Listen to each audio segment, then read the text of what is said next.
اتم څپرکی د منځني حد قانون. زما د ماشومتوب ورځې په میوسوري کې په یوه کرونده کې تېرې شوي دي. ما یوه ورځ له خپلې مور سره الوبالو ټولول. ناڅاپه مې له خولې داسې کریکه ووتله چې هغه مې حیرانه کړه. مور مې راته غلي وکتل او ویې پوښتل ډیل د څه لپاره چغې وهې؟ په لوړ اواز مې وویل مورې ویرېږم چې ژوندی مې ښخ نه کړي. په دغو ورځو کې ډېر سوداوي شوی وم. په توپاني هوا کې به له برېښنا ویرېدم او ویل به مې چې اخر به مې تندر له منځه وړي. کوم کال چې به مو د کروندې حاصل پوره نه و، ویرېدم به چې قطعي او لږه به راباندې راشي. ویرېدم به چې له مرګ وروسته د دوزخ په اور کې ونه سوځم او د دې ویره به راسره وه چې زموږ د کوڅې هغه زړور هلک چې ماته یې لاپه کړې وه په چاقو مې غوږونه پرې کوي خپله خبره عملي نه کړي. چې د ځوانو نجونو خواته به ورتلم جرأت مې نه کاوه او ویرېدم چې راباندې وبخاندي. ویرېدم به چې ښځه به پیدا نه کړم او که واده وکړم د واده په لومړۍ شپه به څه کوم، څنګه به ورسره خبرې وکړم. هر وخت به مې د دې څنګه اولې فکرونه کول. د کلونو په تېرېدو پوه شوم چې 99 سلنه هغه شیان چې زه یې ورخطا کولم هېڅ کله نه پېښېږي. زه چې له تندر ویرېدم ښایي چې له 350,000 تنو څخه یوازې یو تن د تندر سره مخ کېږي. دا ویره هم بې ځایه وه چې ژوندی به مې ښخ کړي. هغه وخت چې د مړو طبیعي معاینه رواج نه وه، په 1 میلیون کسانو کې یو تن ژوندی ښخېده. که ما رښتیا تشویش کولی باید له سرطانه مې کولی، نه له تندر او نه له ژوندي ښخولو څخه. موږ او تاسو که دا وکړی شول چې د منځني حد قانون په پام کې ولرو، دا معلومولی شو چې زموږ تشویش څومره په ځای دی. په اټکل سره دا ویلی شم چې اوس خپلې د 10 برخو نه 9 برخې سوداګانې پرېږدو. د لندن د لویدیځ د بیمې مشهور شرکت د خلکو د دې بې ځایه ویرو او هیجاناتو له امله چې هېڅکله به پیک نه شي په میلیونونو ډالر ګټلي دي. دې شرکت ژمن او تضمین کړی دی چې هغه بلاګانې او مصیبتونه چې تل زموږ د ویرې سبب کیږي هېڅکله به پیک نه شي. دوی ورته د ژمنې او تضمین نوم نه ورکوي او د بیمې په نوم یې یادوي، او دا اصطلاح هماغه د منځني حد قانون دی چې دوی یې په پام کې ساتي. که موږ د منځني حد قانون ته پاملرنه وکړو نو ډېر داسې ټکي به راته څرګند شي چې تر اوسه ترې بې پروا وو. لکه که پوهېدی چې په راتلونکي 15 کلونو کې به په یوه خونړۍ جګړه کې ګډون وکړو، حتما ویرېدم او تصمیم مو نیوه چې د دې خاورینې نړۍ چارې مو منظمولې او له سره مو ویل چې له دې خونړۍ جګړې ژوندي نشو راوتلی. خو د منځني حد قانون له مخې مهم ټکي دا دي چې په دغه جګړه کې ګډون هماغومره خطرناک دی لکه په 56 یا 55 کلونو کې چې دغسې خطرونه د سولې په حالت کې شته. منظور مې دا دی چې په سوله کې 50 الا 55 کلونو خلک په هماغه شمېر کې مري لکه په یوه لویه جګړه کې د ګیسټبورګ جګړه کې، لکه چې 1,63,000 تنه ووژل شول. د دې کتاب څو څپرکي مې د بور سیندګۍ په غاړه په کاناډا کې ولیکل.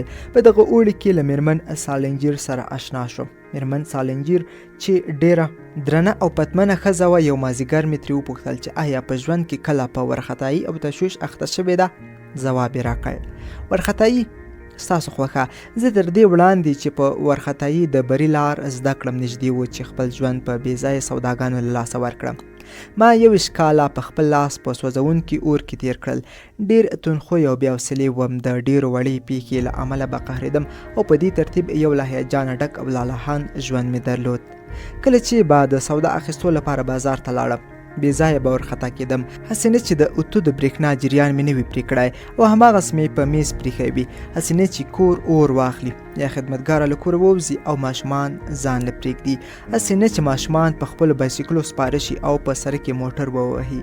لا نیمایي شیان به مې نه واخیستي چې د وارخطایي او تشویش له زوره به راباندې مړې خولې راغلې.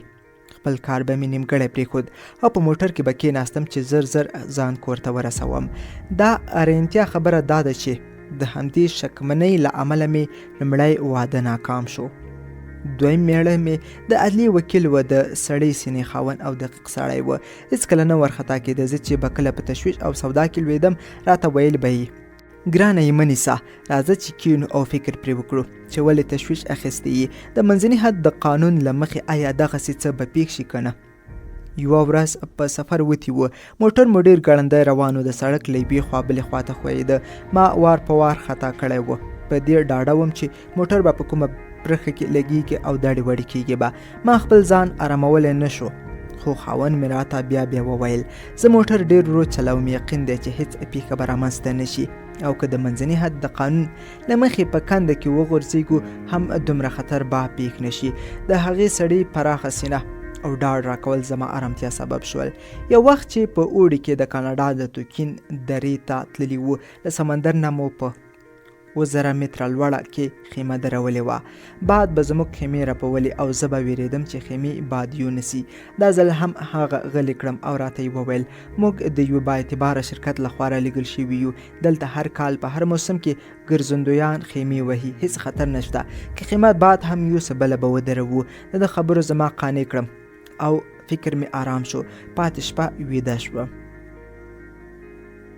څو کاله مخکې په کلیفورنیا کې د ماشومانو د ګوزڼ ځانګړې ناروغي ولګېده. زه بیا ورخطا او سودایي شوم، خو خاوند مې آرامه کړم.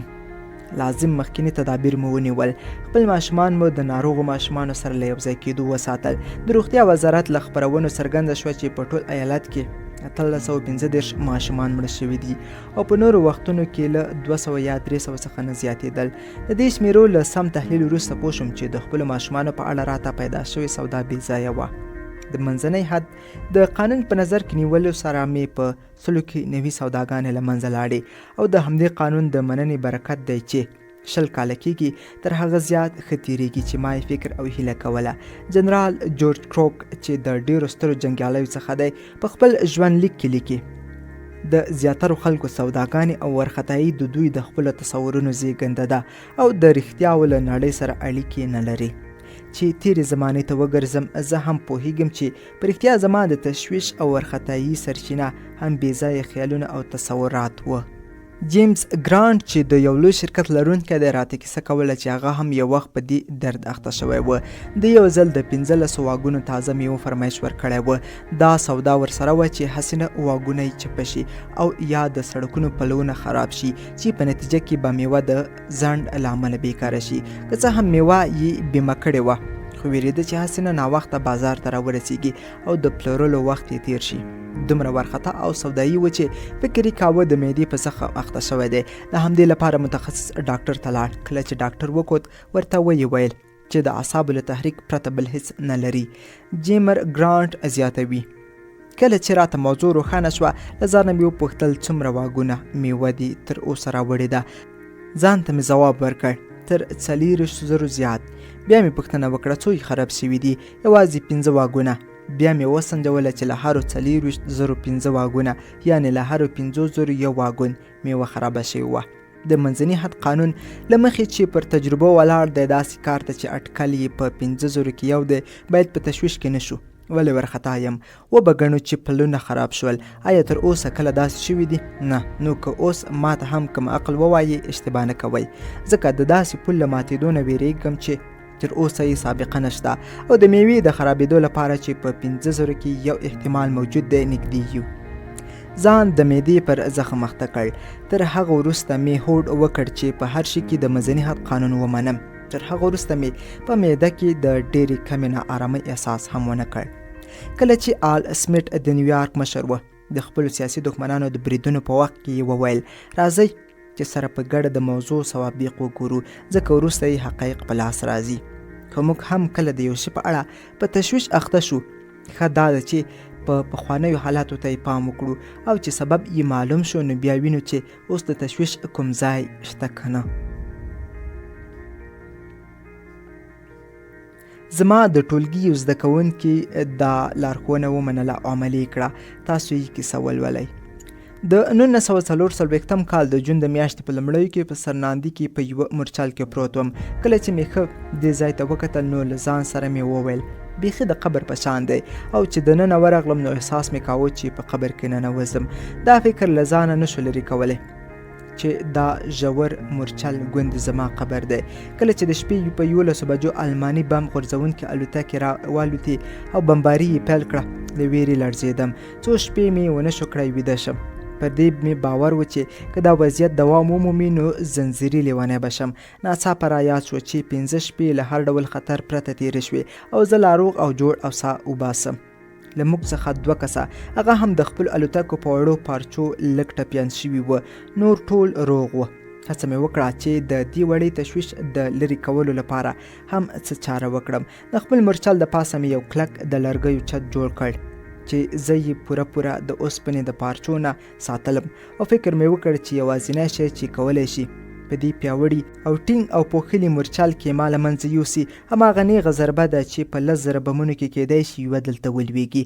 له څو شیبو وروسته دومره آرام او ډاډه شوم چې حتی د سختو بمباریو په شپو کې به هم آرام ویده کېدم. د امریکا د سمندري ځواکونو وزارت د منځني قانون له مخې د سمندري مړینو او خطرونو یو ریپورټ خپور کړ چې د سمندري پوځیان مورال لوړ کړي.